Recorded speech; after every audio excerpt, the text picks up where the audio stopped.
ತ್ರಿಮೂರ್ತಿಗಳು ದೇವತೆಗಳ ಅಥವಾ ದೇವರ? ತ್ರಿಮೂರ್ತಿಗಳು ದೇವತೆಗಳ ಇಲ್ಲ ದೇವರ ಅನ್ನುವಂಥದ್ದು ನಾವು ಮೊದಲು ತಿಳ್ಕೊಳ್ಬೇಕಾಗಿರ್ತಕ್ಕಂಥದ್ದು. ಈ ತ್ರಿಮೂರ್ತಿಗಳು ದೇವರ ಇಲ್ಲ ದೇವತೆಗಳ ಈ ಒಂದು ಕನ್ಫ್ಯೂಷನ್ನ ನಾವು ಅರ್ಥ ಮಾಡ್ಕೊಳ್ಳಿಲ್ಲ ಅಂದರೆ ನಾವು ಸಿಕ್ಕಿದ್ದನ್ನೆಲ್ಲ ಪೂಜೆ ಮಾಡೋಕ್ಕೆ ಶುರು ಮಾಡಿಬಿಡ್ತೀವಿ. ಸಾಮಾನ್ಯವಾಗಿ ನಮ್ಮ ಭಾರತ ದೇಶದಲ್ಲಿ ನಾವು ತಿಳ್ಕೊಂಡಿರುವಂಥದ್ದು ತ್ರಿಮೂರ್ತಿಗಳು ದೇವರು ಅಂತ. ಬ್ರಹ್ಮ, ವಿಷ್ಣು, ಮಹೇಶ್ವರ ಇವರು ಮೂರೂ ಜನ ದೇವರು ಅಂತ ನಾವು ತಿಳ್ಕೊಂಡ್ಬಿಟ್ಟಿದ್ದೀವಿ. ದೇವರು ಅಂತ ತಿಳ್ಕೊಂಡ್ಬಿಟ್ಟು ಅವರನ್ನು ಪೂಜೆ ಮಾಡ್ತೀವಿ, ಅವ್ರ ಹೆಂಡ್ತಿದ್ರೂ ಪೂಜೆ ಮಾಡ್ತೀವಿ, ಅವ್ರ ಮಕ್ಕಳನ್ನೂ ಪೂಜೆ ಮಾಡ್ತೀವಿ. ಇದನ್ನು ನಾವು ಇವತ್ತು ಒಳ್ಳೆಯ ದಿನ ನಮಗೆ ದೇವರ ಬಗ್ಗೆ, ದೇವತೆಗಳ ಬಗ್ಗೆ, ತ್ರಿಮೂರ್ತಿಗಳ ಬಗ್ಗೆ ತಿಳ್ಕೊಳ್ಳೋದಕ್ಕೆ ಒಂದು ಒಳ್ಳೆಯ ಅವಕಾಶ, ಒಳ್ಳೆಯ ದಿನ ಅಂತ ನಾವು ತಿಳ್ಕೊಳ್ಳೋಣ. ತ್ರಿಮೂರ್ತಿಗಳು ದೇವರು ಅಂತ ತಿಳ್ಕೊಂಡು ನಾವೇನು ಮಾಡ್ತಾಯಿದ್ದೀವಿ, ತ್ರಿಮೂರ್ತಿಗಳನ್ನು ಮೂರು ಜನನೂ ಪೂಜೆ ಮಾಡ್ತಾಯಿದ್ದೀವಿ, ಬ್ರಹ್ಮ, ವಿಷ್ಣು, ಮಹೇಶ್ವರ ಅಂತ. ಅಷ್ಟು ಸಾಲದು ಅಂಥೇಳಿ ಅವರ ಹೆಂಡತಿದರನ್ನೆಲ್ಲ ಪೂಜೆ ಮಾಡ್ತಾಯಿದ್ದೀವಿ. ಅಷ್ಟೂ ಸಾಲದು ಅಂತ ಹೇಳಿ ಅವ್ರ ಮಕ್ಕಳನ್ನೆಲ್ಲ ಪೂಜೆ ಮಾಡ್ತಾಯಿದ್ದೀವಿ. ಇವರು ದೇವರ ಅಥವಾ ದೇವತೆಗಳ, ದೇವರ ಸಾಲಿಗೆ ಸೇರ್ತಾರ ಇಲ್ಲ ದೇವತೆಗಳ ಸಾಲಿಗೆ ಸೇರ್ತಾರ ಅನ್ನೋದನ್ನು ನಾವು ಸ್ಪಷ್ಟೀಕರಣ ಮಾಡ್ಕೊಂಬಿಟ್ರೆ ಇವತ್ತೇ ನಮಗೆ ದೇವರು ಯಾರು ಅನ್ನುವಂಥದ್ದು ನಮಗೆ ಸ್ಪಷ್ಟೀಕರಣ ಆಗ್ಬಿಡ್ತದೆ. ನಮ್ಮ ಬಸವ ಟಿ ವಿನಲ್ಲಿ ಈ ಹಿಂದಿನ ಎಷ್ಟೋ ಎಪಿಸೋಡ್ಗಳಲ್ಲಿ ನಾವು ದೇವರ ಬಗ್ಗೆ ಒಂದು ಸ್ಪಷ್ಟೀಕರಣ ಮಾಡ್ಕೊಂಡಿದ್ದೀವಿ. ಏನು ಅಂತಂದರೆ ದೇವರು ಮನುಷ್ಯನ ರೂಪದಲ್ಲಿಲ್ಲ. ದೇವರ ಹೆಸರು ನಿರಾಕಾರ ಶಿವ. ಅವನು ಮನುಷ್ಯನಂತೆ ದೇಹ ಧರಿಸಿಲ್ಲ. ಅವನಿಗೆ ರೂಪವೇ ಇಲ್ಲದ ಮೇಲೆ ಅವನಿಗೆ ಯಾವುದೇ ಮೂರ್ತಿ ಪೂಜೆ ಮಾಡುವ ಅವಶ್ಯಕತೆ ಇಲ್ಲ, ಮೂರ್ತಿ ಮಾಡೋಕ್ಕೆ ಆಗೋದೇ ಇಲ್ಲ.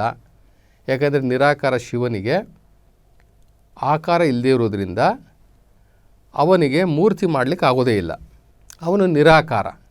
ಆ ನಿರಾಕಾರ ಶಿವನನ್ನು ನಾವು ಹಾಗೆ ಅವನನ್ನು ನೆನಪು ಮಾಡಿ, ಹೇಗೆ ನೆನಪು ಮಾಡೋದು? ಬ್ರಹ್ಮಾಂಡವೇ ಒಂದು ಲಿಂಗ. ಆ ಬ್ರಹ್ಮಾಂಡದ ತುಟ್ಟ ತುದಿಯಲ್ಲಿ ಶಿವನು ಬೆಳಕಿನ ರೂಪದಲ್ಲಿದ್ದಾನೆ ಅಂತ ನಾವು ತಿಳ್ಕೊಂಡು ಈ ಸ್ವರ್ಗ, ಮರ್ತ್ಯ, ಪಾತಾಳ ಅಂತಕ್ಕಂಥ ಮೂರು ಲೋಕಗಳನ್ನು ಒಳಗೊಂಡಂತಹ ಈ ಜಗತ್ತು, ಈ ಬ್ರಹ್ಮಾಂಡ, ಇದರಲ್ಲಿ ತುಟ್ಟ ತುದಿಯಲ್ಲಿ ಒಂದು ಬೆಳಕನ್ನು ನೆನೆಸಿಕೊಂಡು ಅವನು ನಿರಾಕಾರ ಶಿವ, ಅವನು ಸೃಷ್ಟಿಕರ್ತ, ಅವನು ಈ ಜಗತ್ತಿನ ಒಡೆಯ, ಅವನು ಈ ಚರಾಚರಗಳ ಒಡೆಯ ಅಂತ ತಿಳ್ಕೊಂಡು ನಾವು ಅವನನ್ನು ಧ್ಯಾನ ಮಾಡಬೇಕು. ಯಾವ ರೀತಿ ನಾವು ಧ್ಯಾನ ಮಾಡಬೇಕು?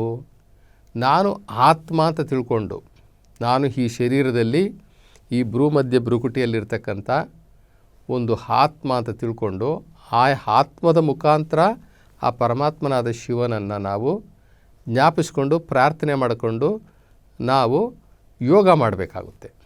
ಆ ಯೋಗ ಮಾಡಿದಾಗ ನಾವು ಮತ್ತು ಆ ಶಿವ, ಆತ್ಮ ಮತ್ತು ಪರಮಾತ್ಮ ಎರಡೂ ಕೂಡ ಕನೆಕ್ಟ್ ಆಗುತ್ತೆ. ಇದು ಗೊತ್ತಿಲ್ಲದೆ ನಾವು ಮಾಡುವಂತಹ ಪೂಜೆ ಎಲ್ಲ ವ್ಯರ್ಥ ಆಗಿಬಿಡ್ತದೆ. ಹಾಗಿರುವಾಗ ಶಿವನು ದೇಹಧಾರಿ ಅಲ್ಲ, ಶಿವನು ನಿರಾಕಾರ, ಅವನು ಜ್ಯೋತಿ ಸ್ವರೂಪ, ಅವನು ಮಾನವನ ದೇಹದ ರೀತಿಯಲ್ಲಿ ಅವನು ಇಲ್ಲ ಅನ್ನುವಂಥದ್ದು ನಮಗೆ ದೇವರ ಬಗ್ಗೆ ಇರತಕ್ಕಂಥ ಒಂದು ಡೆಫಿನೇಷನ್, ಒಂದು ಸ್ಪಷ್ಟೀಕರಣ. ಹಾಗಿರುವಾಗ ಈ ತ್ರಿಮೂರ್ತಿಗಳೆಲ್ಲರೂ ಕೂಡ ದೇಹಧಾರಿಗಳು, ಮನುಷ್ಯನಂತೆ ಆಕಾರ ಉಳ್ಳವರು, ಮನುಷ್ಯನಂತೆ ಅಂಗಾಂಗಗಳನ್ನು ಉಳ್ಳವರು, ಮನುಷ್ಯರಂತೆ ಪತಿ ಪತ್ನಿಯರನ್ನು, ಮಕ್ಕಳನ್ನು ಹೊಂದಿರತಕ್ಕಂಥ ಅಂದರೆ ಕುಟುಂಬಸ್ಥರು ಅಂತ, ಕುಟುಂಬ ದೇವತೆಗಳು ಅಥವಾ ಕುಟುಂಬಸ್ಥರು ಇವರು. ಇವರನ್ನು ನಾವು ದೇವರು ಅಂತ ಕರೀಲಿಕ್ಕೆ ಬರೋದಿಲ್ಲ. ಯಾಕೆ ಅಂದರೆ ಅವರು ಹುಟ್ಟಿ ಸತ್ತಿದ್ದಾರೆ. ದೇವರು ಹುಟ್ಟಿ ಸಾಯೋದಿಲ್ಲ. ದೇವರು ಮನುಷ್ಯರ ಹೊಟ್ಟೆಯಲ್ಲಿ ಹುಟ್ಟೋದಿಲ್ಲ. ದೇವರಿಗೆ ತಂದೆ ತಾಯಿಗಳಿಲ್ಲ. ದೇವನು ಯಾರ ಸಂತಾನವೂ ಆಗುವುದಿಲ್ಲ. ಆ ದೇವನಿಗೆ ಯಾವ ಸಂತಾನವೂ ಇಲ್ಲ. ಅವನೊಬ್ಬನೇ ಏಕೈಕ. ಹಾಗಿರುವಾಗ ಬ್ರಹ್ಮ, ವಿಷ್ಣು, ಮಹೇಶ್ವರ ಈ ಮೂರು ಜನ ದೇವತೆಗಳೇ ಹೊರತು ದೇವರಾಗ್ಲಿಕ್ಕೆ ಸಾಧ್ಯ ಇಲ್ಲ. ಯಾಕೆಂದರೆ ಇವರಿಗೆ ಕುಟುಂಬ ಇದೆ, ಇವರಿಗೆಲ್ಲ ಮಕ್ಕಳಿದ್ದಾರೆ, ಇವರಿಗೆಲ್ಲ ಹೆಂಡ್ತಿದಿರಿದ್ದಾರೆ. ಅವರು ಭೂಮಿಯ ಮೇಲೆ ನಮ್ಮಂತೆ ನಿಮ್ಮಂತೆ ಜನ್ಮ ತಾಳಿ ಹೋಗಿದ್ದಾರೆ. ನಮ್ಮಂತೆ ಕುಟುಂಬಗಳನ್ನು ಅನುಭವಿಸಿ ಕುಟುಂಬಸ್ಥರಾಗಿದ್ದುಕೊಂಡು ಅವರು ಇವಾಗಿಲ್ಲ, ಸತ್ತೋಗಿದ್ದಾರೆ. ಹುಟ್ಟಿ ಸತ್ತವರನ್ನು ನಾವು ದೇವರು ಅಂತ ಕರೀಲಿಕ್ಕೆ ಬರೋದಿಲ್ಲ. ಯಾಕೆ ಅಂದರೆ ನಿರಾಕಾರ ಶಿವ ಹುಟ್ಟೋದು ಇಲ್ಲ, ಅವನು ಸಾಯೋದೂ ಇಲ್ಲ, ಅವನಿಗೆ ಹುಟ್ಟೇ ಇಲ್ಲ. ಈ ಹುಟ್ಟಿ ಸತ್ತಿರ್ತಕ್ಕಂಥ ಈ ತ್ರಿಮೂರ್ತಿಗಳು ದೇವರ ಆಗಲಿಕ್ಕೆ ಸಾಧ್ಯನೇ ಇಲ್ಲ. ಯಾಕೆ ಅಂದರೆ ಅವರು ಹುಟ್ಟಿ ಸತ್ತಿದ್ದಾರೆ, ಅವರಿಗೆ ದೇಹಧಾರಿಗಳಾಗಿದ್ದಾರೆ. ದೇಹಧಾರಿಗಳಾಗಿ ಹುಟ್ಟಿ ಸತ್ತವರನ್ನು ನಾವು ದೇವರು ಅಂತ ಹೇಳಿಬಿಟ್ಟು ಕರೆಯೋಕ್ಕಾಗೋದಿಲ್ಲ. ಹಂಗಿದ್ರೆ ಏನಂತ ಕರಿಬೋದು? ಅವರನ್ನು ನಾವು ಗೃಹಸ್ಥ ದೇವತೆಗಳು ಅಂತ ಕರಿಬೋದು. ದೇವತೆಗಳು ಯಾರು ಬೇಕಾದ್ರೂ ಆಗ್ಬೋದು, ದೇವತೆಗಳು ಯಾರು ಬೇಕಾದರೂ ಆಗ್ಬೋದು. ಈ ಶರೀರವನ್ನು ಲಿಂಗಮಯ ಮಾಡಿಕೊಂಡು, ಅಂದರೆ ದೈವೀಕರಣ ಮಾಡಿಕೊಂಡು, ಆತ್ಮವನ್ನು ಪರಿಶುದ್ಧ ಆತ್ಮವನ್ನು ಮಾಡಿಕೊಂಡು, ಕಾಮ ಕ್ರೋಧಾದಿ ಬಯಕೆಗಳನ್ನು ಅರಿಷಡ್ ವರ್ಗಗಳನ್ನೆಲ್ಲ ಗೆದ್ದು ತನು ಮನ ಭಾವ ಶುದ್ಧನಾಗಿ ಅತ್ಯಂತ ಪರಿಶುದ್ಧವಾದಂಥ ಆತ್ಮ ಆದಂಥವ್ರು ಎಲ್ಲರೂ ಕೂಡ ದೇವತೆಗಳ ಸಾಲಿಗೆ ಸೇರ್ತಾರೆ, ದೇವತೆಗಳಾಗಬಹುದು. ಆದರೆ ದೇವರಾಗಲಿಕ್ಕೆ ಸಾಧ್ಯ ಇಲ್ಲ. ಯಾಕೆ ಅಂದರೆ ದೇವರು ಒಬ್ಬನೇ, ಅವನ ಸ್ಥಾನಕ್ಕೆ ಯಾರೂ ಹೋಗ್ಲಿಕ್ಕೆ ಆಗೋದಿಲ್ಲ. ಅವನು ಸೃಷ್ಟಿಕರ್ತ, ಅವನು ನಮ್ಮನ್ನು ನಿಮ್ಮನ್ನು ಈ ಜಗತ್ತನ್ನೆಲ್ಲ, ಈ ಬ್ರಹ್ಮಾಂಡದಲ್ಲಿರ್ತಕ್ಕಂಥ ಈ ಚರಾಚರ ವಸ್ತುಗಳನ್ನೆಲ್ಲ ತಯಾರು ಮಾಡಿದಂಥವನು. ಅವನ ಮಟ್ಟಕ್ಕೆ ಯಾರೂ ಸಹ ಯಾವ ಆತ್ಮನೂ ಕೂಡ ಹೋಗ್ಲಿಕ್ಕೆ ಆಗೋದಿಲ್ಲ. ಇನ್ನೊಂದು ವಿಚಾರ ಅಂದರೆ ಈ ಗೃಹಸ್ಥ ದೇವತೆಗಳಾಗಿರ್ತಕ್ಕಂಥ ಬ್ರಹ್ಮ ವಿಷ್ಣು ಮಹೇಶ್ವರನ ಉಲ್ಲೇಖ, ಇವರು ಇದ್ದರು, ಇವರು ಈ ಥರ ಬಾಳಿ ಬದುಕಿದ್ರು ಅನ್ನುವಂತಹ ಉಲ್ಲೇಖ ನಮ್ಮ ಭಗವದ್ಗೀತೆಯಲ್ಲಿಲ್ಲ, ನಮ್ಮ ವೇದ ಉಪನಿಷತ್ತುಗಳಲ್ಲಿಲ್ಲ, ನಮ್ಮ ಆಗಮಗಳಲ್ಲಿಲ್ಲ. ಇವೆಲ್ಲವೂ ಕೂಡ ಪುರಾಣದಲ್ಲಿ ಬರ್ತಕ್ಕಂಥವು. ಇವೆಲ್ಲವೂ ಕೂಡ ಪುರಾಣ ಅಂತಂತಂದರೆ ಕಥೆಗಳು. ಅವು ಪುರಾಣ ಅಂತಂದರೆ ಕಥೆಗಳು. ಶಿವಪುರಾಣ, ಗರುಡ ಪುರಾಣ, ಸ್ಕಂದ ಪುರಾಣ, ಹೀಗೆ ಬೇಕಾದಷ್ಟು ಪುರಾಣಗಳನ್ನು ಈ ಹಿಂದೆ ಬಲ್ಲಂಥವರು, ಅಕ್ಷರಗಳನ್ನು ಬಲ್ಲಂಥವರು, ಕಥೆಗಳನ್ನು ಬರೀಲಿಕ್ಕೆ ಗೊತ್ತಿರತಕ್ಕಂಥವ್ರು, ಈಗ ನಮ್ಮಲ್ಲೂ ಕೂಡ ಬೇಕಾದಷ್ಟು ಕಥೆಗಳನ್ನು ಬರಿತಕ್ಕಂಥ ಕಥೆಗಾರಿದ್ದಾರೆ, ಕವಿಗಳಿದ್ದಾರೆ, ಸಾಹಿತಿಗಳಿದ್ದಾರೆ. ಅದೇ ರೀತಿ ಆವತ್ತಿನಲ್ಲೂ ಕೂಡ ಸಾಹಿತಿಗಳು ಇದ್ದರು, ಅಕ್ಷರ ಬಲ್ಲಂತಹ ಸಾಹಿತಿಗಳಿದ್ದರು. ಅವರು ಒಂದು ಸಾಹಿತ್ಯದಲ್ಲಿ ಒಂದು ಪಾತ್ರಧಾರಿಗಳನ್ನು ಸೃಷ್ಟಿ ಮಾಡಿ ಕಥೆಗಳನ್ನು ಬರೆಯುವಂತಹ ಒಂದು ವಿದ್ವತ್ ಅವರಿಗೆ ಗೊತ್ತಿತ್ತು. ಹೀಗಾಗಿ ಅವರೊಂದಷ್ಟು ಪಾತ್ರಧಾರಿಗಳನ್ನು ದೇವರ ವಿಚಾರದಲ್ಲೂ ಕೂಡ ಅಥವಾ ಏನೋ ಅವರಿಗೆ ತೋಚಿದ್ದನ್ನು ಈ ಜಗತ್ತಿನಲ್ಲಿ ಅವರ ನಿರೀಕ್ಷೆಗೆ ನಿಲುಕದೇ ಇರತಕ್ಕಂಥ ಒಂದು ಅಗೋಚರವಾದಂಥ ಏನೋ ಒಂದು ಶಕ್ತಿಗಳಿರ್ತದಲ್ಲ, ಒಂದು ಪಂಚಭೂತಗಳಿರ್ಬೋದು, ಅಥವಾ ಇಲ್ಲಿ ನಡೀತಾ ಇರ್ತಕ್ಕಂಥ ವಿದ್ಯಮಾನಗಳಿರ್ಬೋದು, ಒಂದು ಚಮತ್ಕಾರಗಳಿರ್ಬೋದು, ಆ ದೈವ ಸೃಷ್ಟಿಯ ಲೀಲೆಗಳಿರ್ಬೋದು. ಆ ಲೀಲೆಗಳನ್ನು ನಾವು ಅರ್ಥ ಮಾಡ್ಕೊಳ್ಳೋಕ್ಕಾಗ್ದಲೇ ಅದಕ್ಕೆ ಒಂದು ನಮ್ಮ ತಿಳುವಳಿಕೆಯಲ್ಲೇ ಅದಕ್ಕೊಂದು ಪಾತ್ರಧಾರಿಗಳನ್ನು ಸೃಷ್ಟಿಸಿ ಒಂದು ಕಥೆಗಳ ರೀತಿಯಲ್ಲಿ ಬರೆದಿರಬಹುದು. ಆದರೆ ಎಲ್ಲೂ ಕೂಡ ನಮ್ಮ ವೇದ ಉಪನಿಷತ್ತುಗಳಲ್ಲಾಗಲಿ ಭಗವದ್ಗೀತೆಯಲ್ಲಾಗಲಿ ಎಲ್ಲೂ ಕೂಡ ಬ್ರಹ್ಮ ವಿಷ್ಣು ಮಹೇಶ್ವರ ಅಂತಕ್ಕಂಥ ಮೂರು ದೇವತೆಗಳ ಹೆಸರು ಎಲ್ಲೂ ಇಲ್ಲ. ಮತ್ತು ಅವರು ಬ್ರಹ್ಮ ಸೃಷ್ಟಿಸ್ತಾನೆ, ವಿಷ್ಣು ಪಾಲನೆ ಮಾಡ್ತಾನೆ, ಮಹೇಶ್ವರ ನಾಶ ಮಾಡ್ತಾನೆ ಅನ್ನುವಂಥದ್ದು ಕಥೆಗಳಿದೆಯಲ್ಲ, ಅದು ಪುರಾಣದಲ್ಲಿ ಬರ್ತಕ್ಕಂಥ ಎಷ್ಟೋ ಪುರಾಣದಲ್ಲಿ ಕಥೆಗಳು ಬಂದಿದ್ದಾವೆ. ಅದರೊಳಗೆ ಇದು ಒಂದು ಕಥೆನೇ ಹೊರತು ಇದು ವಾಸ್ತವಿಕವಾಗಿ ನಾವು ನಂಬಲಿಕ್ಕೆ ಸಾಧ್ಯ ಆಗೋದಿಲ್ಲ. ಯಾಕೆ ಅಂತಂತಂದರೆ ದೇವರು ಮನುಷ್ಯರ ಹೊಟ್ಟೆಯಲ್ಲಿ ಹುಟ್ಟೋದಿಲ್ಲ, ದೇವರು ಯಾವ ಕಾರಣಕ್ಕೂ ಕೂಡ ಜನ್ಮ ತಗೊಳ್ಳೋದಿಲ್ಲ, ಭೂಮಿ ಮೇಲೆ ಜನ್ಮ ತಗೊಳ್ಳೋದಿಲ್ಲ, ಅವನಿಗೆ ಮಾತಾಪಿತೃಗಳು ಯಾರೂ ಇಲ್ಲ. ಹೀಗಾಗಿ ಈ ಬ್ರಹ್ಮ ವಿಷ್ಣು ಮಹೇಶ್ವರ ಅಂತಕ್ಕಂಥ ಈ ಮೂರು ಜನ ದೇವತೆಗಳೇ ಹೊರತು ದೇವರಲ್ಲ. ದೇವತೆಗಳ ಸಾಲಿನಲ್ಲಿ ಬರ್ತಕ್ಕಂಥ ದೇವತೆಗಳು, ಆದರೆ ದೇವರಲ್ಲ. ನೋಡಿ, ಒಂದು ಇತಿಹಾಸದಲ್ಲಿ ಇವರೇ ಕಥೆಗಳು ಬರೆದಿರೋಂಥ ಒಂದು ಇತಿಹಾಸದಲ್ಲಿ ಏನೆಲ್ಲ ನಡೆದೋಗಿದೆ ಅಂತಂದರೆ, ಈ ಒಂದು ಸಲ ಈ ಬ್ರಹ್ಮ ವಿಷ್ಣು ಮಹೇಶ್ವರ ಇವರೆಲ್ಲ ಅವಾಗವಾಗ ಮೂರು ಜನನೂ ಕಿತ್ತಾಡ್ತಾ ಇರ್ತಾರೆ ಅಂತ ಹೇಳ್ಬಿಟ್ಟು ಕಥೆಗಳಲ್ಲಿ ಬರ್ತದೆ. ಅವರು ಸಮಕಾಲೀನರು. ನಾನೆಚ್ಚು ನಾನೆಚ್ಚು ನಾನೆಚ್ಚು, ನನ್ನ ಪ್ರಾಬಲ್ಯ ಹೆಚ್ಚು, ನನ್ನ ಶಕ್ತಿ ಹೆಚ್ಚು ಅಂತ ಹೇಳಿಬಿಟ್ಟು ಅವರ ಅಸ್ತಿತ್ವಗಳನ್ನು ಬಲಪಡಿಸಿಕೊಳ್ಳಲು ಅಥವಾ ಅವರ ಅಸ್ತಿತ್ವವನ್ನು ಹೆಚ್ಚು ಮಾಡಿಕೊಳ್ಳಲು ಒಬ್ರಿಗೊಬ್ಬರು ಜಗಳಗಳು ಕದನಗಳು ಆಗಿದೆ ಅಂತ ಹೇಳ್ಬಿಟ್ಟು ಕಥೆಗಳಲ್ಲಿ ಬರ್ತದೆ. ವಿಷ್ಣು ಪುರಾಣದಲ್ಲಿ, ಶಿವಪುರಾಣದಲ್ಲಿ, ಗರುಡ ಪುರಾಣದಲ್ಲಿ, ಸ್ಕಂದ ಪುರಾಣದಲ್ಲಿ ಇವೆಲ್ಲವೂ ಕೂಡ ಬರ್ತವೆ. ಅಲ್ಲಿ ಒಂದು ಘಟನೆ ಹೇಳ್ತಾರೆ, ಆ ಕಥೆಗಳಲ್ಲೇ ಒಂದು ಘಟನೆ ಹೇಳ್ತಾರೆ. ಈ ಬ್ರಹ್ಮನಿಗೂ ಮತ್ತು ವಿಷ್ಣು ಮಹೇಶ್ವರ 3 ಜನಕ್ಕೆ ಸಪ್ರೇಟಾಗಿ ಜಗಳಗಳಾಗ್ತವೆ, ಅಂದರೆ ಯುದ್ಧಗಳಾಗ್ತವೆ. ಒಂದು ಸಲ ಏನಾಯಿತು, ಶಂಕರ ಮತ್ತು ಬ್ರಹ್ಮ ಇಬ್ಬರೂ ಯುದ್ಧ ಮಾಡ್ಕೋತಾರೆ. ಯುದ್ಧ ಮಾಡಿದಾಗ ಶಂಕರನು ಏನು ಮಾಡ್ತಾನೆ, ಈ ಬ್ರಹ್ಮನ ತಲೆಯನ್ನು ತೆಗೆದುಬಿಡ್ತಾನೆ. ಆವಾಗ ವಿಷ್ಣು ಯಾಕೆ ಬಂದು ಬ್ರಹ್ಮನಿಗೆ ಹೋಗುವಂಥ ತಲೆಯನ್ನು ತಡಿಲಿಲ್ಲ ಅನ್ನುವಂಥದ್ದು. ಬ್ರಹ್ಮ ಯಾರು? ವಿಷ್ಣುವಿನ ಮಗ, ವಿಷ್ಣುವಿನ ನಾಭಿಯಲ್ಲಿ ಹುಟ್ಟಿದಂತಹ ಅವನು ಈ ಬ್ರಹ್ಮ ಏನಾಗಬೇಕು, ವಿಷ್ಣುವಿಗೆ ಮಗ ಆಗಬೇಕು. ಮಗನ ಶಿರವನ್ನು ಶಂಕರನು ತೆಗೆದಾಗ ಇವನು ಯಾಕೆ ಹೋಗಿ ಅವನು ತಡಿಲಿಕ್ಕಾಗಲಿಲ್ಲ. ಬ್ರಹ್ಮನ ಶಿರ ಕತ್ತರಿಸುವಂತಹ ಸಂದರ್ಭದಲ್ಲಿ ಈ ವಿಷ್ಣು ಯಾಕೆ ಹೋಗಿ ರಕ್ಷಿಸಲಿಲ್ಲ ಅಂತ ಹೇಳಿಬಿಟ್ಟು ಕೆಲವು ವಚನಗಳಲ್ಲೂ ಹೇಳ್ತಾರೆ. ತುಂಬ ಜನ ಕಾಂಟ್ರವರ್ಷಿಯಲ್ಲಿ ಹೇಳ್ತಾರೆ. ಏನು ಹೇಳ್ತಾರೆ ಅಂತಂದರೆ, ಮಹೇಶ್ವರ ವಿನಾಶ ಮಾಡ್ತಾನೆ ಕರೆಕ್ಟು, ಬ್ರಹ್ಮ ತನ್ನ ಶಿರವನ್ನು ಏಕೆ ಇವನು ರಕ್ಷಿಸಿಕೊಳ್ಳಲಿಲ್ಲ. ಮಹೇಶ್ವರ ಈ ಬ್ರಹ್ಮನ ಶಿರವನ್ನು ತೆಗೆದಾಗ ಈ ಬ್ರಹ್ಮನು ಯಾಕೆ ತನ್ನ ಶಿರವನ್ನು, ತನ್ನ ತಲೆಯನ್ನು ರಕ್ಷಿಸಿಕೊಳ್ಳದೆ ಹೋದ. ಅವನು ವಿಷ್ಣು ತನ್ನ ಮಗನನ್ನೇಕೆ ರಕ್ಷಣೆ ಕೊಡದೆ ಹೋದ. ತನ್ನ ಮಗನದೇ ತಲೆ ಹೋಗಿ ಯಾಕೆ ರಕ್ಷಣೆ ಕೊಡಲಿಲ್ಲ. ಮಹೇಶ್ವರ ಇನ್ನೊಂದು ಸಲ ಏನಾಗುತ್ತೆ, ಮಹೇಶ್ವರನಿಗೂ ಭಸ್ಮಾಸುರನಿಗೂ ಯುದ್ಧ ಆಗುತ್ತೆ. ಅದು ಒಂದು ಕತೆ. ಈ ಶಂಕರನು ತಪಸ್ಸು ಮಾಡಿದವ್ರಿಗೆಲ್ಲರಿಗೂ ಕೇಳಿದ್ನೆಲ್ಲ ವರವನ್ನು ಕೊಟ್ಬಿಡ್ತಾ ಇದ್ದ. ಹಾಗೆ ಈ ಶಂಕರನನ್ನು ಕುರಿತು ತಪಸ್ಸು ಮಾಡಿದಂತಹ ಈ ಭಸ್ಮಾಸುರನಿಗೆ ಒಂದು ವರ ಕೊಡ್ತಾನೆ. ಏನಂತ ಕೊಡ್ತಾನೆ, ಭಸ್ಮಾಸುರ ಕೇಳ್ಕೊಂಡಿದ್ದಾದರೂ ಏನು ಕೇಳ್ಕೊತಾನೆ ಅಂದರೆ, ಭಸ್ಮಾಸುರ ನಾನು ಯಾರ ತಲೆ ಮೇಲೆ ಕೈ ಇಡ್ತೀನೋ ಅವರು ಭಸ್ಮ ಆಗಿಬಿಡಬೇಕು ಅಂತ ಕೇಳ್ಕೊಳ್ತಾನೆ. ಇವನು ಶಂಕರನು ತಥಾಸ್ತು ಅಂದುಬಿಡ್ತಾನೆ. ಕೇಳಿದ್ದನ್ನು ಇಲ್ಲ ಅಂತ ಹೇಳ್ದಲೇ ಕೊಡುವಂಥವನು ಅಂತಂದರೆ ಶಂಕರ. ಈ ಭಸ್ಮಾಸುರ ಆ ವರವನ್ನು ಪಡೆದ ಮೇಲೆ ಅವನು ಈ ದೇವತೆಗಳ ತಲೆ ಮೇಲೆಲ್ಲ ಹಿಕ್ಕಿ ದೇವತೆಗಳನ್ನೆಲ್ಲ ಭಸ್ಮ ಮಾಡೋಕ್ಕೆ ಶುರು ಮಾಡ್ತಾನೆ. ಅದನ್ನು ಕೆಟ್ಟದಕ್ಕೆ ಉಪಯೋಗಿಸ್ಕೊತಾನೆ. ಅದನ್ನು ಲೋಕ ಕಲ್ಯಾಣಕ್ಕಾಗಲಿ ಅಥವಾ ಜನರ ಇಷ್ಟಾರ್ಥಗಳನ್ನು ನೆರವೇರಿಸಲಿಕ್ಕಾಗಲಿ ಉಪಯೋಗಿಸ್ಕೊಳ್ಳೋದಿಲ್ಲ. ಎಲ್ಲ ಕೆಟ್ಟದಕ್ಕೇ ಉಪಯೋಗಿಸ್ಕೊಳ್ತಾ ಇರ್ತಾನೆ.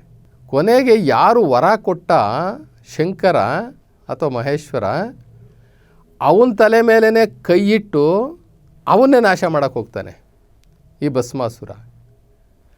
ಆ ಸಂದರ್ಭದಲ್ಲಿ ಈ ಮಹೇಶ್ವರ ಏನು ಮಾಡ್ತಾನೆ, ಎದುರ್ಕೊಂಡು ಅವನು ವಿಷ್ಣು ಸಹಾಯ ಕೇಳಲಿಕ್ಕೆ ಹೋಗ್ತಾನೆ ವಿಷ್ಣು ಹತ್ರ. ನೋಡಿ, ಇವರೆಲ್ಲ ದೇವತೆಗಳಾಗಿದ್ದರೆ, ದೇವರಾಗಿದ್ದಿದ್ರೆ ಈ ಕಥೆಗಳೆಲ್ಲ ಬರ್ತಿತ್ತ, ಇವರಿಗೆಲ್ಲ ಈ ಪರಿಸ್ಥಿತಿಗಳು ಬರ್ತಿತ್ತ. ಇದನ್ನು ಕಥೆನೂ ತುಂಬ ಚೆನ್ನಾಗಿ ಬರೆದಿದ್ದಾರೆ, ಪಾತ್ರಗಳು ಕೂಡ ಚೆನ್ನಾಗಿದ್ದಾವೆ. ಆ ಭಸ್ಮಾಸುರ ತನ್ನ ತಲೆಯ ಮೇಲೆ ಕೈಯನ್ನಿಡಲು ಬಂದಂತಹ ಸಂದರ್ಭದಲ್ಲಿ ಈ ಮಹೇಶ್ವರನು ಸಹಾಯಕ್ಕೋಸ್ಕರ ಎದರಿ ವಿಷ್ಣು ಹತ್ರ ಹೊಡೋಗ್ತಾನೆ. ವಿಷ್ಣು ಏನು ಮಾಡ್ತಾನೆ, ಹೇ ಇರಪ್ಪ, ಅದಕ್ಕೊಂದು ಪ್ಲ್ಯಾನ್ ಮಾಡೋಣ, ನನ್ನ ಕೈನಲ್ಲೂ ಕೂಡ ಭಸ್ಮಾಸುರನ ತಡಿಲಿಕ್ಕೆ ಆಗೋದಿಲ್ಲ, ನಾವಿಬ್ಬರೂ ಸೇರ್ಕೊಂಡು ಒಂದು ಪ್ಲ್ಯಾನ್ ಮಾಡೋಣ ಇರು ಅಂತ ಹೇಳಿಬಿಟ್ಟು ಏನು ಮಾಡ್ತಾರೆ, ಇವರಿಬ್ಬರು ಒಂದು ಪ್ಲ್ಯಾನ್ ಮಾಡ್ತಾರೆ. ಈ ಶಂಕರ, ಹೆಂಗಾರ ಮಾಡಪ್ಪ, ನೀನು ನನ್ನ ರಕ್ಷಣೆ ಮಾಡು, ಅವನ ಕಡೆಯಿಂದ ತಪ್ಪಿಸ್ಕೊಂಡು ಓಡಿ ಬಂದಿದ್ದೀನಿ, ನನ್ನ ಪ್ರಾಣ ಭಯದಿಂದ ನಾನು ಓಡಿ ಬಂದಿದ್ದೀನಿ. ಆವಾಗ ವಿಷ್ಣು ಹೇಳ್ತಾನೆ, ನಾನು ಒಂದು ಅವತಾರವನ್ನು, ಜಗನ್ಮೋಹಿನಿ ಅವತಾರವನ್ನು ನಾನು ತಗೊಳ್ತೀನಿ. ಅಂದರೆ ಒಂದು ಹೆಣ್ಣಾಗಿ ನಾನು ರೂಪಾಂತರ ಆಗ್ತೀನಿ. ನಾನು ಒಂದು ಹೆಣ್ಣಾಗಿ, ಸುರದ್ರೂಪಿಯಾಗಿರ್ತಕ್ಕಂಥ ಒಂದು ಹೆಣ್ಣಾಗಿ ನಾನು ರೂಪಾಂತರ ಹೊಂದುತ್ತೇನೆ. ಅವನು ನನಗೆ ಮೋಹಿತನಾಗ್ತಾನೆ, ನನ್ನನ್ನು ಮೋಹಿಸ್ತಾನೆ. ಅವನನ್ನು ನಾನು ಮೋಸ ಮಾಡಿ, ನಾನು ಹೆಣ್ಣಿನ ರೀತಿಯಲ್ಲಿ ಅವತಾರವನ್ನು ಮಾಡಿ ಅವನ ಕೈಯನ್ನು ಅವನ ತಲೆ ಮೇಲೆ ಹಿಡೋ ಥರ ಮಾಡಿ ಅವನ್ನೇ ನಾನು ಭಸ್ಮ ಮಾಡ್ತೀನಿ, ನೀನು ಹೆದರ್ಕೋಬೇಡ, ಸುಮ್ಮನಿರು ಅಂತ ಭರವಸೆ ಕೊಡ್ತಾನೆ. ಯಾರು? ವಿಷ್ಣು ಶಂಕರನಿಗೆ. ಆವಾಗ ಈ ಭಸ್ಮಾಸುರ ಹುಡ್ಕೊಂಡು ಬರ್ತಾನೆ. ಶಿವ ಇಲ್ಲಿ ಬಚ್ಚಿಟ್ಕೊಂಡಿರ್ತಾನೆ, ವಿಷ್ಣು ಹತ್ರ ಬಚ್ಚಿಟ್ಕೊಂಡಿರ್ತಾನೆ. ವಿಷ್ಣು ಒಂದು ಸುಂದರವಾದಂತಹ ಒಂದು ಹೆಣ್ಣಾಗಿ ರೂಪಾಂತರ ಆಗಿ ಆ ಭಸ್ಮಾಸುರನನ್ನು ಆಕರ್ಷಣೆ ಮಾಡಿ ಹೇಳ್ತಾನೆ, ಈ ಜಗತ್ತಲ್ಲಿ ಮಾಯೆಗೆ ಒಳಗಾಗದಂತಹ ಮಹರ್ಷಿನೇ ಇಲ್ಲ. ಎಲ್ಲರೂ ಕೂಡ ಒಬ್ಬರಲ್ಲ ಒಬ್ಬರು ಹೆಣ್ಣು ಅನ್ನುವಂತಹ ಮಾಯೆಗೆ ಎಲ್ಲರೂ ಕೂಡ ತಲೆ ಬಾಗಲೇಬೇಕು, ಅವರೆಲ್ಲರೂ ಕೂಡ ಶರಣಾಗಲೇಬೇಕು. ಆ ಒಂದು ಪ್ರಯೋಗವನ್ನು ನಾನು ಇಲ್ಲಿ ಮಾಡ್ತೀನಿ ಅಂತ ಹೇಳಿ, ಯಾಕೆಂದರೆ ಇವರೆಲ್ಲ 3 ಜನ 4 ಜನ ಕಟ್ಕೊಂಡಿದ್ರಲ್ಲ, ಗೊತ್ತು ನಿಮಗೆ ಯಾರ್ಯಾರು ಎಷ್ಟೆಷ್ಟು ಜನ ಹೆಂಡ್ತಿದ್ರನ್ನ ಕಟ್ಕೊಂಡಿದ್ರು ಅಂತ ಹೇಳಿಬಿಟ್ಟು. ಬ್ರಹ್ಮನಿಗೆ ಎಷ್ಟು ಜನ ಹೆಂಡ್ತಿದ್ರು? ಬ್ರಹ್ಮನಿಗೆ 3 ಜನ ಹೆಂಡ್ತಿದ್ರು, ಸಾವಿತ್ರಿ, ಗಾಯತ್ರಿ, ಸರಸ್ವತಿ. 3 ಜನ ಹೆಂಡ್ತಿದ್ದರು ಬ್ರಹ್ಮನಿಗೆ. ವಿಷ್ಣುಗೆ ಎಷ್ಟು ಜನ ಹೆಂಡ್ತಿದ್ದರು? ಶ್ರೀದೇವಿ, ಭೂದೇವಿ, ಲಕ್ಷ್ಮಿ ಅಂತ 3 ಜನ ಹೆಂಡ್ತಿದ್ದರು. ಇನ್ನು ಶಂಕರನಿಗೆ ಗಂಗೆ, ಗೌರಿ, ಪಾರ್ವತಿ. ಹೀಗೆ ಇವರು ಆ ಕಾಮವನ್ನು ತಡಿಲಿಕ್ಕಾಗ್ದಲೇ ಈ ಮಾಯೆಗೆ ಅವರೂ ಒಳಗಾಗಿ ಕಾಮವನ್ನು ಗೆಲ್ಲಿಕ್ಕಾಗ್ದಲೇ ಅವರು ಹೆಣ್ಣಿಗೆ ಶರಣಾಗಿರ್ತಕ್ಕಂಥ ಅಭ್ಯಾಸ ಅವ್ರಿಗೂ ಇತ್ತಲ್ಲ, ದೌರ್ಬಲ್ಯಗಳು ಅವ್ರಿಗೂ ಇತ್ತಲ್ಲ. ಅದೇ ದೌರ್ಬಲ್ಯದ ಒಂದು ನೆಪವನ್ನು ಜಗನ್ಮೋಹಿನಿಯಾಗಿ ರೂಪಾಂತರವಾಗಿರ್ತಕ್ಕಂಥ ಈ ಮಹಾವಿಷ್ಣು ಆ ಭಸ್ಮಾಸುರನ ಮುಂದೆ ನಿಂತು ಅವನನ್ನು ಆಕರ್ಷಣೆ ಮಾಡಿ, ಆವಾಗ ಆ ಭಸ್ಮಾಸುರ ಕೇಳ್ತಾನೆ, ನಿನ್ನನ್ನು ನಾನು ಒರೆಸಬೇಕು ಅಂಥೇಳಿ. ನಾನು ನಿನ್ನವಳಾಗಬೇಕಾದರೆ ನಾನು ಮಹಾ ನಾಟ್ಯ ಸರಸ್ವತಿ, ನಾನು ನಾಟ್ಯದಲ್ಲಿ ಬಹಳ ಪ್ರವೀಣೆ. ನೀನು ನನ್ನಂತೆಯೇ ನಾಟಕವನ್ನು ಮಾಡುವಂಥ ಕಲೆಗಾರನಾಗಿದ್ದರೆ ಮಾತ್ರ ನಾನು ನಿನ್ನನ್ನು ಒರೆಸ್ತೀನಿ, ಇಲ್ಲಾಂದರೆ ಒರೆಸೋಕ್ಕೆ ಸಾಧ್ಯ ಇಲ್ಲ. ಅವ ಭಸ್ಮಾಸುರ ಹೇಳ್ತಾನೆ, ಅಯ್ಯೋಯ್ಯೋ, ನೀನು ನನಗೆ ಒಲಿತೀಯ ಅನ್ನೋದಾದರೆ, ನೀನು ನನ್ನವಳಾಗ್ತೀಯ ಅನ್ನೋದಾದರೆ ನಾನು ಯಾವ ವಿದ್ಯೆಯನ್ನು ಕಲೀಲಿಕ್ಕೂ ನಾನು ರೆಡಿ ಇದ್ದೇನೆ. ಒಟ್ಟಾರೆ ನೀನು ನನ್ನವಳಾದರೆ ಸಾಕು. ಎಂತಹ ಮೋಹ ನಿಂದು, ಎಂತಹ ಸೌಂದರ್ಯ ನೀನು ಜಗನ್ಮೋಹಿನಿ. ನಿನ್ನನ್ನು ಮೋಹಿಸದೇ ಇರಲಿಕ್ಕೆ ಯಾರೂ ಸಾಧ್ಯ ಇಲ್ಲ. ಅಂತಹ ಸುರದ್ರೂಪಿ ಸುಂದರ ಹೆಣ್ಣಾಗಿದೆಯಾ ನೀನು. ನಿನ್ನನ್ನು ನಾನು ಪಡ್ಕೊಳ್ಳಿಕ್ಕೆ ಯಾವ ವಿದ್ಯೆಯನ್ನಾದರೂ ಸರಿ ನಾನು ಕಲೀಲಿಕ್ಕೆ ನಾನು ಸಿದ್ಧನಿದ್ದೇನೆ ಅಂತ ಹೇಳಿದಾಗ ಅವಳೇನು ಮಾಡ್ತಾಳೆ, ನನಗೆ ನಾಟ್ಯ ಅಂದರೆ ಭಾಳ ಇಷ್ಟ. ಆ ನಾಟ್ಯವನ್ನು ನೀನು ಮಾಡಿ ನೀನು ಕಲ್ತ್ಕೊಂಡ್ರೆ ನನಗೆ ಭಾಳ ಸಂತೋಷ ಆಗುತ್ತೆ. ಆಗಲಿ, ಶುರು ಮಾಡು. ಇಬ್ಬರೂ ಕೂಡ ಡ್ಯಾನ್ಸನ್ನು ಮಾಡ್ತಾರೆ, ಅಂದರೆ ಭರತನಾಟ್ಯವನ್ನು ಮಾಡ್ತಾರೆ. ಆ ನಾಟ್ಯವನ್ನು ಮಾಡ್ತಾ ಮಾಡ್ತಾ ಮಾಡ್ತಾ ಈ ಜಗನ್ಮೋಹಿನಿ ರೂಪದಲ್ಲಿದ್ದಂತಹ ವಿಷ್ಣು ತನ್ನ ಕೈಯನ್ನು ತಲೆಯ ಮೇಲೆ ಇಟ್ಕೊಳ್ತಾನೆ. ಅಂದರೆ ಜಗನ್ಮೋಹಿನಿ ತನ್ನ ತಲೆಯ ಮೇಲೆ ಕೈಯನ್ನು ಇಟ್ಕೊಂಡಾಗ ಅವನು ಕೂಡ ಅದೇ ಥರ ಅನುಕರಣೆ ಮಾಡ್ತಾನೆ. ಯಾರು? ಈ ಭಸ್ಮಾಸುರ ಅವನು ಸಹ ತನ್ನನ್ನು ಮೈ ಮರೆತು ತಾನು ಏನಕ್ಕೆ ಬಂದಿದ್ದೀನಿ, ನನ್ನ ತಲೆ ಮೇಲೆ ನಾನು ಕೈ ಇಟ್ಕೊಂಡ್ರೆ ನಾನೇ ಭಸ್ಮ ಹಾಕ್ತೀನಿ ಅನ್ನುವಂತಹ ಅರಿವನ್ನೇ ಬಿಟ್ಟ. ಅಲ್ಲಿ ಹೆಣ್ಣು ಅಂತಕ್ಕಂಥ ಮಾಯೆ ಅವನಲ್ಲಿ ಇರ್ತಕ್ಕಂಥ ಪ್ರಜ್ಞೆಯನ್ನೇ ಸ್ವಿಚ್ ಆಫ್ ಮಾಡಿ ಕಂಪ್ಲೀಟು ಅವನು ಮರೆಯುವಂತೆ ಮಾಡಿ, ಅವನು ಯಾವ ಉದ್ದೇಶಕ್ಕೆ ಬಂದಿದ್ದ ಅನ್ನೋದನ್ನೇ ಮರೆತು ಆ ಮಾಯೆಗೆ ಒಳಗಾಗಿ ಜಗನ್ಮೋಹಿನಿ ಯಾವ ರೀತಿಯಲ್ಲಿ ಭರತನಾಟ್ಯವನ್ನು ಮಾಡಿ ಆ ನಾಟ್ಯದಲ್ಲಿ ತನ್ನ ಕೈಯನ್ನು ತಲೆ ಮೇಲೆ ಇಟ್ಕೊಂಡ್ಲೋ ಅದೇ ರೀತಿ ಭಸ್ಮಾಸುರನು ಮಾಡಿದಾಗ ಅವನ ತಲೆಯ ಮೇಲೆ ಹೋದ ತಕ್ಷಣ ಭಸ್ಮಾಸುರನು ಭಸ್ಮ ಆಗ್ತಾನೆ ಅಂತ ಹೇಳಿಬಿಟ್ಟು ಒಂದು ಕಥೆ ಬರ್ತದೆ. ಅಂದರೆ ಈ ಕಥೆ ಏನಕ್ಕೆ ಅಂತಂತಂದರೆ ಇವರೆಲ್ಲರೂ ಕೂಡ ಜೀವರಕ್ಷಣೆಗೋಸ್ಕರ ಒಬ್ಬರನ್ನ ಅವಲಂಬಿಸಿದವರು, ಒಬ್ಬರೊಬ್ಬರು ಕಿತ್ತಾಡ್ಕೊಂಡಿದ್ದಂಥವ್ರು, ಕದನ ಮಾಡ್ಕೊಂಡಿದ್ದಂಥವ್ರು, ತಲೆ ತೆಗೆದಂಥವ್ರು, ಜಗಳ ಮಾಡ್ಕೊಂಡಂಥವ್ರು, ಯುದ್ಧ ಮಾಡಿದಂಥವ್ರು, ಇವ್ರನ್ನೆಲ್ಲ ನಾವು ದೇವರು ಅಂತ ಹೇಳಲಿಕ್ಕೆ ಸಾಧ್ಯ ಇಲ್ಲ. ಇವೆಲ್ಲ ನಾವು ಕೂಡ ನಮ್ಮ ಜೀವನದಲ್ಲಿ ಇವತ್ತು 21ನೇ ಶತಮಾನದಲ್ಲೂ ಕೂಡ ನಾವು ಇದೆಲ್ಲ ಕಿತ್ತಾಡ್ಕೊಳ್ಳೋದು, ಹೊಡೆದಾಡ್ಕೊಳ್ಳೋವಂಥದ್ದು, ಒಬ್ಬನ ರಕ್ಷಣೆಗೋಸ್ಕರ ಇನ್ನೊಬ್ಬ ಹೋಗುವಂಥದ್ದು, ಇವೆಲ್ಲವೂ ಕೂಡ ಇವತ್ತು ನಡೀತವೆ, ನಾಳೆನೂ ನಡೆದಿದೆ, ಹಿಂದೆ ನಡೆದಿತ್ತು. ಹೀಗೆ ಇಂತಹ ಒಂದು ಸನ್ನಿವೇಶಗಳಿಗೆ, ಘಟನೆಗಳಿಗೆ ಒಳಗಾದಂಥವರು ಯಾರೂ ಕೂಡ ದೇವರು ಆಗಲಿಕ್ಕೆ ಸಾಧ್ಯ ಇಲ್ಲ. ದೇವತೆಗಳ ಆಗಬಹುದು. ಜೊತೆಗೆ ಇವರೆಲ್ಲ ತಂದೆ ತಾಯಿ ಹೊಟ್ಟೆನಲ್ಲಿ ಹುಟ್ಟಿರೋರು, ಇವರಿಗೆಲ್ಲ ತಂದೆ ತಾಯಿಗಳಿದ್ದಾರೆ. ಬ್ರಹ್ಮನಿಗೆ ಸತ್ಯ ಋಷಿ ಮತ್ತು ಜ್ಯೇಷ್ಠಾದೇವಿ ಅನ್ನುವಂಥ ತಂದೆ ತಾಯಿ ಇದ್ದಾರೆ, ಅವರ ಮಗ, ಅವರ ಹೊಟ್ಟೆಲಿ ಹುಟ್ಟಿದ್ದು. ಇನ್ನು ವಿಷ್ಣು, ವಸುದೇವ ಮತ್ತು ದೇವಕಿ ತಮಗೆಲ್ಲ ಗೊತ್ತಿದೆ. ಕೃಷ್ಣ, ವಿಷ್ಣು ಅವತಾರದಲ್ಲಿ ಬಂದಂತಹ ಕೃಷ್ಣ, ಅವು ಬೇರೆ ಬೇರೆ ಅವತಾರದಲ್ಲಿ ಬೇರೆ ಬೇರೆ ತಂದೆ ತಾಯಿ ಹೊಟ್ಟೆನಲ್ಲಿ ಹುಟ್ಟಿದ್ದಾರೆ. ವಸುದೇವ ಮತ್ತು ದೇವಕಿ ಅನ್ನುವಂತಹ ಹೊಟ್ಟೆಯಲ್ಲಿ ಹುಟ್ಟಿದಂಥವ್ರು ವಿಷ್ಣು. ಇನ್ನು ಇಂದ್ರ ಇವರೆಲ್ಲ ದೇವತೆಗಳ ಲೆಕ್ಕದಲ್ಲಿ ಬರ್ತಕ್ಕಂಥವ್ರು. ಇಂದ್ರ ಅಮೃತವತಿ ಮತ್ತು ಸೋಮ ಶಂಭು ಅಂತಕ್ಕಂಥ ತಂದೆ ತಾಯಿನಲ್ಲಿ ಹುಟ್ಟುತ್ತಾರೆ.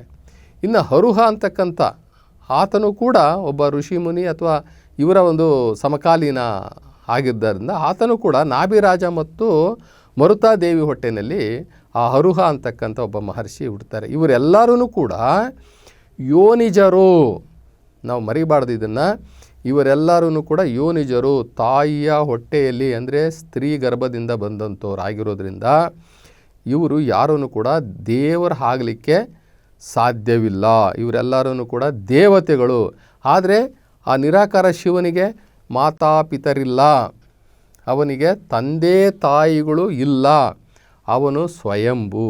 ಅವನು ಯಾವುದೇ ತಂದೆ ತಾಯಿ ಹೊಟ್ಟೆಯಲ್ಲಿ ಜನ್ಮವನ್ನು ತಗೊಳ್ಳಲ್ಲ. ಯಾರು? ಆ ಶಿವ ಅಂದರೆ ದೇವರು. ನಾವು ಪರಮಾತ್ಮ ಅಂತೀವಿ, ಶಿವ ಅಂತೀವಿ. ಇದು ಏನಂದ್ರೂ ಕೂಡ ನಿರಾಕಾರ ಶಿವನಿಗೆ ತಲುಪುವಂಥದ್ದು. ಆ ಪರಮಾತ್ಮ ಅಥವಾ ಆ ಶಿವ, ಅವನಿಗೆ ಯಾವುದೇ ತಂದೆ ತಾಯಿಗಳು ಇಲ್ಲ, ಅವನು ಯಾರು ಸಂತಾನವೂ ಇಲ್ಲ, ಅವನು ಭೂಮಿಯ ಮೇಲೆ ಜನ್ಮ ತಗೊಳ್ಳೋದೇ ಇಲ್ಲ. ಅವನು ಸೃಷ್ಟಿಕರ್ತ. ಇಂಥ ಸೃಷ್ಟಿಯನ್ನು ಎಷ್ಟೋ ಮಾಡ್ತಾನೆ, ಎಷ್ಟೋ ಜನಗಳಿಗೆ ಜನ್ಮ ಕೊಡ್ತಾನೆ, ಅವರನ್ನು ಸಾಯಿಸ್ತಾನೆ, ಮತ್ತೆ ಹುಟ್ಟಿಸ್ತಾನೆ ಬೇಕು ಅಂತಂದಾಗ ಅವನ ಸೃಷ್ಟಿಯ ನಿಯಮದಲ್ಲಿ ನಾವೆಲ್ಲರೂ ಕೂಡ ಒಂದು ಜೀವಜಂತುಗಳು ಅಷ್ಟೇ. ಮನುಷ್ಯ ಅಂತಕ್ಕಂಥವನು ಎಷ್ಟೋ ಕ್ರಿಮಿಕೀಟಗಳು ಇರ್ತಕ್ಕಂಥ ಈ ಜಗತ್ತಿನಲ್ಲಿ ನಮಗೆ ಮನುಷ್ಯನಿಗಿಂತ 10 ಪಟ್ಟು, 20 ಪಟ್ಟು, 50 ಪಟ್ಟು, 100 ಪಟ್ಟು ದೊಡ್ಡದಾಗಿರ್ತಕ್ಕಂಥ ಈ ಜಂತುಗಳು ಅಥವಾ ಬೇರೆ ಬೇರೆ ಪ್ರಾಣಿಗಳು, ಇದು ಅದರ ಮುಂದೆ ಮನುಷ್ಯ ಒಂದು ಸಣ್ಣವ ಅಷ್ಟೇ. ಒಂದು ಆನೆಯ ಸೊಂಡಲು ಅಥವಾ ಆನೆಯ ಒಂದು ತೊಡೆ ಅಷ್ಟೇ ಮನುಷ್ಯ ಇರುವಂಥದ್ದು.